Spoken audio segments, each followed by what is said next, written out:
আল্লাহ আজ্জা জাল্লা এই শরীরকে সুন্দর করে সৃষ্টি করেছেন। প্রকৃতপক্ষে একজন পুরুষের কাছে সবচেয়ে আকর্ষণীয় বিষয় হলো একজন নারী। আল্লাহ আজ্জা জাল্লা এই শরীরকে সুন্দর করে সৃষ্টি করেছেন। যুয়্যিনা লিন্নাসি হুব্বুশ শাহাওয়াতি মিনান নিসা, মানুষের কাছে সবচেয়ে বেশি সুশোভিত করা হয়েছে নারী। এটি খুবই প্রভাব বিস্তারকারী শক্তি। এটি এতই শক্তিশালী যে কোরআনে গাছটির জন্য যে ভাষা ব্যবহার করা হয়েছে সেই একই ভাষা ব্যভিচারের জন্য ব্যবহার করা হয়েছে। লা তাকরাবু হাযিহিশ শাজারা লা তাকরাবুজ জিনা লা তাকরাবুল ফাওয়াহিশ, ব্যভিচারের কাছেও যেও না, কোন নারীর সাথে অবৈধ সম্পর্ক করার কাছেও যেও না, কোন ধরনের নির্লজ্জতা এবং বেহায়াপনার ধারে কাছেও যেও না। অতএব এটি খুবই ভয়ঙ্কর। আর এটা এমন কিছু ঠিক গাছের নিকটবর্তী হওয়ার মতো, কাছে গেলেই এটা আপনাকে টেনে ধরবে। ভেবেছিলেন এটা তো শুধু দৃষ্টি বিনিময়, তাকে দেখে পছন্দ হয়ে গিয়েছিল, এরপর আবার তাকালেন, সে মুচকি হাসি দিল, আপনিও হাসলেন। এখান থেকে ধীরে ধীরে একটা চক্রের মধ্যে আটকে গেলেন। এরপর সবকিছু সীমার বাহিরে চলে গেল। কিছু বুঝে ওঠার আগেই এমন কিছুতে আটকে গেলেন, বুঝতেও পারছেন না কিভাবে বের হবেন। সুতরাং কাছে না যাওয়ার উপদেশটি উত্তম একটি উপদেশ, কারণ আপনি জানেন না কোথায় থামতে হবে। কিছু দূর অগ্রসর হওয়ার পর আর থামতে পারেন না। তো আল্লাহ আজ্জা জাল্লা বর্ণনা করেন, যখন মানুষ আল্লাহর অনুমোদিত পথের বাহিরে গিয়ে একে অন্যের নিকট লজ্জাস্থান প্রকাশ করে দেয়, এটাই তখন চূড়ান্ত কদর্যতা, এটাই তখন মানুষের চূড়ান্ত কুৎসিত রূপ। পুরুষ এবং নারীর সুন্দর একটি ভালোবাসার সম্পর্ক থাকার কথা। আল্লাহ আমাদের সুন্দর করে সৃষ্টি করেছেন যেন আমরা একে অন্যের প্রতি আকৃষ্ট হই। এরপর তিনি একটি ব্যবস্থাপনা তৈরি করলেন যার মাধ্যমে এই সম্পর্কটি বৈধতা পাবে। বিয়ের মাধ্যমে এই সম্পর্কটি বৈধতা পাবে। মানুষ যখন বিপরীত লিঙ্গের প্রতি আকর্ষণের কারণে এই সম্পর্কটি স্থাপন করতে চায়, কিন্তু এমন পন্থায় যা আল্লাহর নিকট অনুমোদিত নয়, তখন সে একই সম্পর্কটি যা সৌন্দর্যের কারণে তৈরি হয়েছিল, আকর্ষণের কারণে তৈরি হয়েছিল, সেই একই সম্পর্কটি তখন কুৎসিত রূপ ধারণ করে। আর এটা শুধু শারীরিক কদর্যতা নয়। কেউ এটা শোনার পর ভাবতে পারে, আমার একটা মেয়ে বন্ধু আছে, সে সুন্দর, আমি বুঝতে পারছি না কিভাবে সে কুৎসিত হয়ে গেল কুরআন নাজিল হওয়ার পর। আমি এটা নিয়ে কথা বলছি না। আপনার ভেতরে এক ধরনের কদর্যতা আছে। আপনার ভেতরের ভালো সত্তাটি ধীরে ধীরে মৃত্যুর দিকে ধাবিত হয়। তখন মানুষকে শুধু শারীরিক দিক থেকে সুন্দর করে সৃষ্টি করা হয়নি, মানুষকে চরিত্রের দিক থেকে সুন্দর করে সৃষ্টি করা হয়েছে।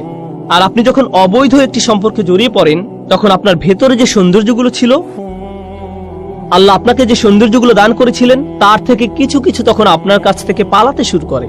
আপনার ভেতর থেকে টেনে হিঁচড়ে বের করে ফেলা হয়। ফলে দেখবেন, যখন কোনো যুবক ছেলে কোনো মেয়ের সাথে অবৈধ সম্পর্কে জড়িয়ে পড়ে, বা কোনো মেয়ে কোনো ছেলের সাথে, তখন লক্ষ্য করবেন তারা দিন দিন তাদের পিতামাতার সাথে বদমেজাজি আচরণ থেকে আরো বেশি বদমেজাজি আচরণ করতে থাকে।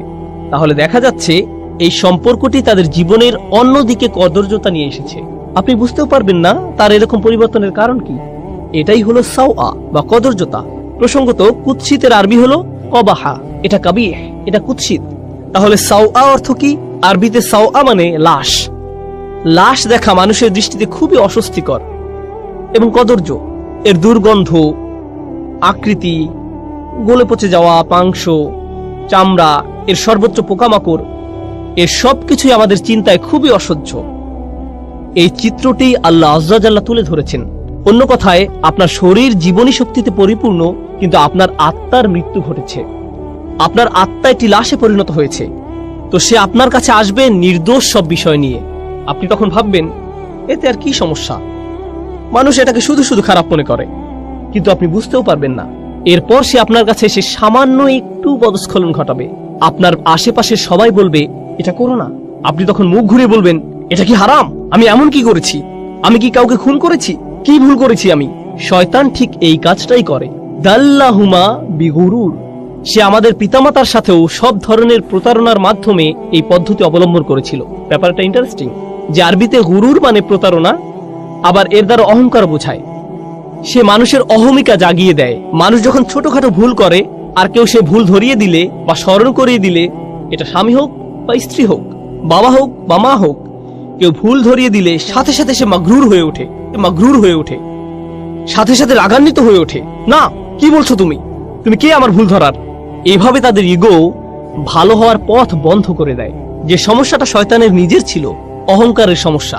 যাই হোক, যখন মানব জাতি হারামের পথ অবলম্বন করে, হোক সেটা হারাম খাদ্য, হারাম উপার্জন, হারাম আচরণ, যখন আমরা সিদ্ধান্ত গ্রহণ করি যে আমরা আল্লাহর বিধান অমান্য করব, যখন আল্লাহ বলেন অমুক কাজ থেকে দূরে থাকো, কিন্তু আপনি তার থেকে দূরে থাকেন না, তখন ধীরে ধীরে কিন্তু নিশ্চিত রূপে আপনি আপনার লজ্জাশীলতা হারিয়ে ফেলবেন, আপনি আপনার হায়া শরম হারিয়ে ফেলবেন, জিহ্বা দিয়ে নোংরা শব্দ বের হবে, এর উপর নিজের কোনো নিয়ন্ত্রণ থাকবে না।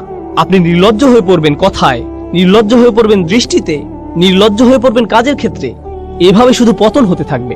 আর এই সব কিছুর শুরু হয়েছিল আপাত দৃষ্টিতে এর সাথে সম্পর্কহীন একটি ব্যাপার থেকে, আদম হওয়ার ক্ষেত্রে একটি গাছের ফল খাওয়া থেকে।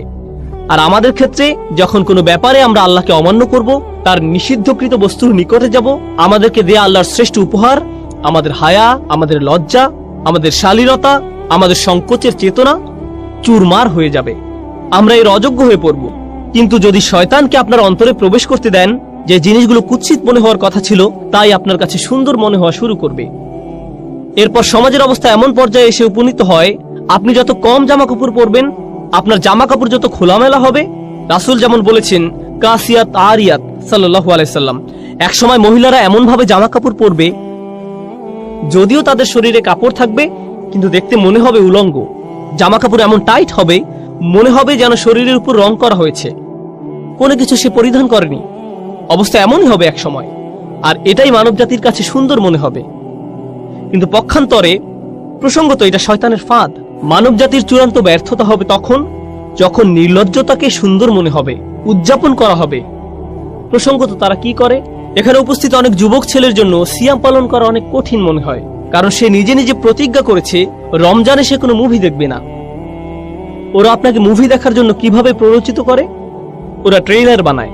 আর এই ট্রেইলার গুলোতে কি দেখানো হয়, হয়তো এটি কোনো অ্যাকশন মুভি ট্রেইলার, বিস্ফোরণ হচ্ছে, একটি গাড়ি আরেকটি ধাওয়া করছে, ফাইট হচ্ছে, ঠিক মাঝখানে কোথাও তারা উলঙ্গ একটি দৃশ্য যোগ করে দিবে কয়েক সেকেন্ডের জন্য।